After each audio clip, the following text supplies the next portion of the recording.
really hard. And you know, when you know, guys like Sean and Trevor, you know, Sammy Watkins, they screw it up for everybody else, right? I mean, those guys are, you know, they're cyborgs. You know, it's just not the norm. You know, I mean, look at Rattler, right? I mean, this kid is playing at an incredibly high level of football. You know, and I mean, they want to get rid of it. You know, he's a terrible player. You know, and you look around the country. Just look around. I mean, Bo Nix, he might win the Heisman. And man, they couldn't fire him quick enough down there at Auburn, right? I mean, you know, kids got to get better. You know, guys develop. I mean, there's a lot of things, and this is the way this sport is. And so, you know, I think Leggett's a good.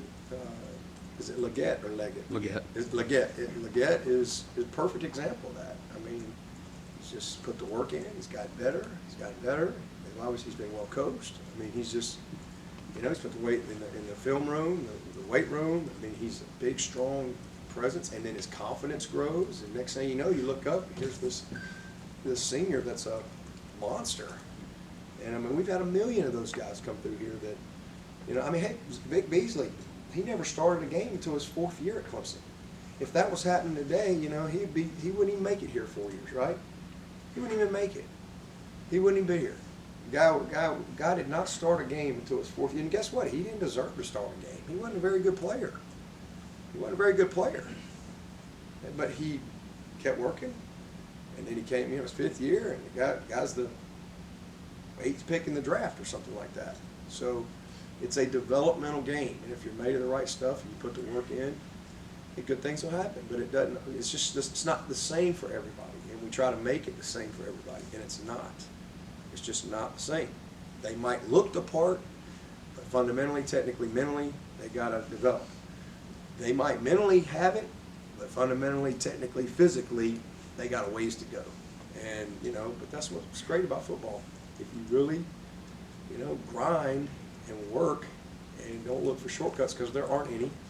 And you know, because again, and it just comes with the territory, because you get so scrutinized.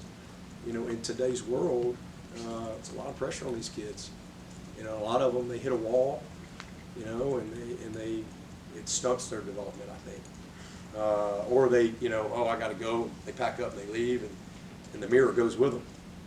Right? You know, it's really the man of the mirror, and so. I think he's a great example of development. They've done a really good job with him. Did you just make your argument against recruiting the portal? What's that? Did you just make your argument for No. I think there's a time and a place for kids that need a fresh start. You know, I think that's the portal's a great tool for a lot of these kids. I mean, I just think early on, if you got freshmen that, okay, they're not starting, so they must be bad, and we pile on these kids and all this stuff, and next thing you know, these guys, well, you know, it's going to be easier over here, because that's the world where we've taught them. But no, I think the portal's great. It's a great tool for coaches and a great tool for the kids. You know, because sometimes they just need a new opportunity. Sometimes they just want to have a chance to play. You know, maybe competitively they're graduates and they just need one opportunity, or a situation where a guy needs a fresh start. You know, especially at the quarterback position. So I think Spencer's a great example of that. Usually you'll see teams with multiple playmakers, but the fact that, you know, they have an injury to Wells, so Leggett's had to be the guy they're trying to develop. I mean, just observing it from a set of eyes from the outside, how are they getting it done so often? Because you'd think every junk defense in the world would be throwing it trying to get the team. Well, 10's a good little player. I mean, you know, like I said, 8's a guy he's been emerging for them, young guy. You know, I don't know him. I haven't coached him, but he's a physical presence. That guy can run, but I'm sure, you know, he's a freshman, right? I mean, you know, and so he's been coming and developing. So I think they've brought him along, and then you know, their tight ends, they've really gotten those guys involved. 1 and 6, 24. I mean, DeCarrion's a guy that's made a lot of plays in his career, and they've done some creative things. They've done a little wildcat. I mean, they brought the backup quarterback in there this past week as well, a couple situations. So, and then I think just, you know, protection-wise, they've tried to do some things to give Rattler opportunities to get the ball down the field, and he can do it. Dabo. Formations, motions, you name it. Sorry. No, I'm sorry. When you look at other rivalries across the nation, and one that you've been a part of, like I'm from Ohio, so like I know that U of M, Ohio State rivalry, but like being here covering this one, there's just something different about it that I can't put my finger on. From your eyes, like what do you think makes this one unique? Well, I think it's unique. You know, again, from my perspective, coming from Alabama, you know, growing up Alabama Auburn my whole life, you know, it's just coming here to me was just more of the same. You know, very normal to me. I think what makes it unique is the same thing that makes Alabama Auburn unique, and that is there's no pro sports in this state. You know, I mean, it's and even if you're somebody that just moves into this state, like you move to Charleston, there's a lot of people move to Charleston, right? You move to Greenville, like you're not going to be able to live in those areas long without going, okay, what's going on around here? These people are crazy, you know, and you're gonna get sucked into it one way or another.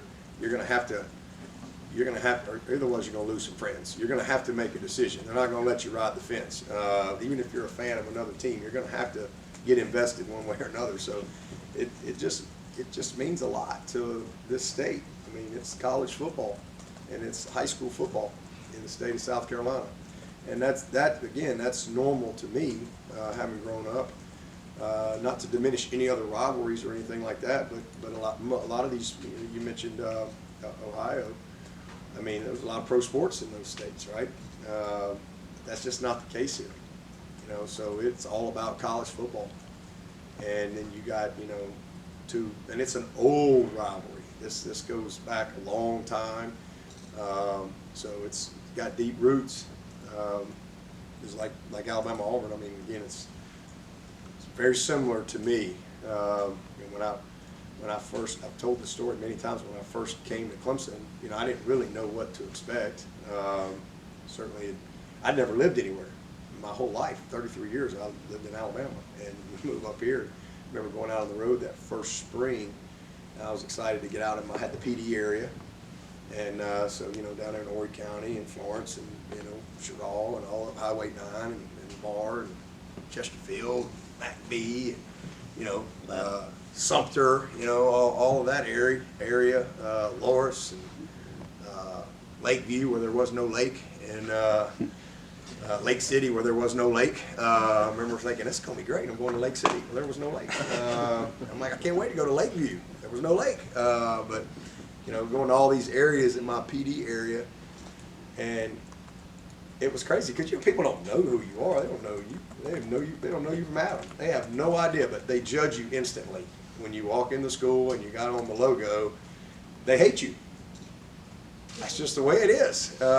So all I can tell you is that's probably what makes it different. It's just really personal in this state. And vice versa. You walk in, it's a Clemson person, you're the best friend they've ever met in their life, and even though they just met you. So it's a rivalry. Coach, how much of getting pressure on Rattler starts with winning first down, stopping the run, and creating the situations where you can rush? I mean, you know, we say all the time, you got to earn the right to rush the passer by stopping the run, and you know they're not going to give up on the run. You know, they're gonna try to get something going in the run game for sure. Create some play actions. Again, all their boots and swap boots that come that create big plays for them. So it starts there. I mean, and containing him in the pocket, trying to not let him extend the plays. So we've got to win. We got to be able to, you know, affect him. If he's a comfortable guy back there, you're in for a long day. He's a good player.